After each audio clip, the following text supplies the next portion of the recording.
ಈಗ ಪೊನ್ನಣ್ಣ ಅವರನ್ನ ರಾಜಕೀಯ ಕಾರ್ಯದರ್ಶಿಯಾಗಿ ಮಾಡಲಾಗಿದೆ, ಸಿಎಂ ರಾಜಕೀಯ ಕಾರ್ಯದರ್ಶಿಯಾಗಿ. ಈಗ ಅವರ ಜಾಗಕ್ಕೆ ಡೆಪ್ಯೂಟಿ ಸ್ಪೀಕರ್ ಆಗಿ ಮಂಕಾಳ್ ವೈದ್ಯ ಅವರನ್ನ ಮಾಡಲಾಗಿದೆ. 14ಕ್ಕೆ ನಡೆಯಲಿರುವ ಸ್ಪೀಕರ್ ಮತ್ತು ಡೆಪ್ಯೂಟಿ ಸ್ಪೀಕರ್ ಚುನಾವಣೆ ಏನಿದೆಯಲ್ಲ, ಇದೇ ಆಗಸ್ಟ್ 14ಕ್ಕೆ ಇರುವ ಚುನಾವಣೆ, ಇಲ್ಲಿ ಸಭಾಧ್ಯಕ್ಷ ಸ್ಥಾನಕ್ಕೆ ಮಂಕಾಳ್ ವೈದ್ಯ ಅವರನ್ನು ನೇಮಿಸೋದಕ್ಕೆ ತೀರ್ಮಾನ ಮಾಡಲಾಗಿದೆ. ಯಾಕಂದ್ರೆ ಈ ಹಿಂದೆ ಡೆಪ್ಯೂಟಿ ಸ್ಪೀಕರ್ ಸ್ಥಾನಕ್ಕೆ ಎಸ್ ಪೊನ್ನಣ್ಣ ಅವರನ್ನ ನೇಮಕ ಮಾಡಲಾಗಿತ್ತು. ಆದರೆ ಎಸ್ ಪೊನ್ನಣ್ಣ ನನಗೆ ಸಚಿವಗಿರಿ ಬೇಕು ಅನ್ನುವಂಥದ್ರ ಬಗ್ಗೆ ಪಟ್ಟು ಹಿಡಿದಿದ್ರು. ಸೊ ಹಾಗಾಗಿ ಅವರನ್ನೀಗ ಸಿಎಂ ರಾಜಕೀಯ ಕಾರ್ಯದರ್ಶಿಯಾಗಿ ಕ್ಯಾಬಿನೆಟ್ ದರ್ಜೆಯ ಸ್ಥಾನಮಾನ ಸಿಕ್ಕಿದೆ. ಈಗ ಮಂಕಾಳು ವೈದ್ಯ ಅವರನ್ನ ಡೆಪ್ಯೂಟಿ ಸ್ಪೀಕರ್ ಮಾಡಲಾಗುತ್ತೆ ಅನ್ನುವಂಥದ್ದು ಕಾಂಗ್ರೆಸ್ ಉನ್ನತ ಮೂಲಗಳಿಂದ ಸಿಕ್ಕಿರುವಂತಹ ನಿಖರ ಮಾಹಿತಿ.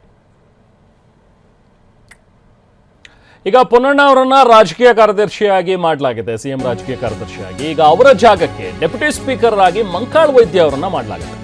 14ಕ್ಕೆ ನಡೆಯಲಿರುವ ಸ್ಪೀಕರ್ ಮತ್ತು ಡೆಪ್ಯೂಟಿ ಸ್ಪೀಕರ್ ಚುನಾವಣೆ ಏನಿದೆಯಲ್ಲ, ಇದೇ ಆಗಸ್ಟ್ 14ಕ್ಕೆ ಇರುವ ಚುನಾವಣೆ, ಇಲ್ಲಿ ಸಭಾಧ್ಯಕ್ಷ ಸ್ಥಾನಕ್ಕೆ ಮಂಕಾಳ್ ವೈದ್ಯ ಅವರನ್ನು ನೇಮಿಸೋದಕ್ಕೆ ತೀರ್ಮಾನ ಮಾಡಲಾಗಿದೆ. ಯಾಕಂದ್ರೆ ಈ ಹಿಂದೆ ಡೆಪ್ಯೂಟಿ ಸ್ಪೀಕರ್ ಸ್ಥಾನಕ್ಕೆ ಎಸ್ ಪೊನ್ನಣ್ಣ ಅವರನ್ನ ನೇಮಕ ಮಾಡಲಾಗಿತ್ತು. ಆದರೆ ಎಸ್ ಪೊನ್ನಣ್ಣ ನನಗೆ ಸಚಿವಗಿರಿ ಬೇಕು ಅನ್ನುವಂಥದ್ರ ಬಗ್ಗೆ ಪಟ್ಟು ಹಿಡಿದಿದ್ರು. ಸೊ ಹಾಗಾಗಿ ಅವರನ್ನೀಗ ಸಿಎಂ ರಾಜಕೀಯ ಕಾರ್ಯದರ್ಶಿಯಾಗಿ ಕ್ಯಾಬಿನೆಟ್ ದರ್ಜೆಯ ಸ್ಥಾನಮಾನ ಸಿಕ್ಕಿದೆ. ಈಗ ಮಂಕಾಳು ವೈದ್ಯ ಅವರನ್ನ ಡೆಪ್ಯೂಟಿ ಸ್ಪೀಕರ್ ಮಾಡಲಾಗುತ್ತೆ ಅನ್ನುವಂಥದ್ದು ಕಾಂಗ್ರೆಸ್ ಉನ್ನತ ಮೂಲಗಳಿಂದ ಸಿಕ್ಕಿರುವಂತಹ ನಿಖರ ಮಾಹಿತಿ.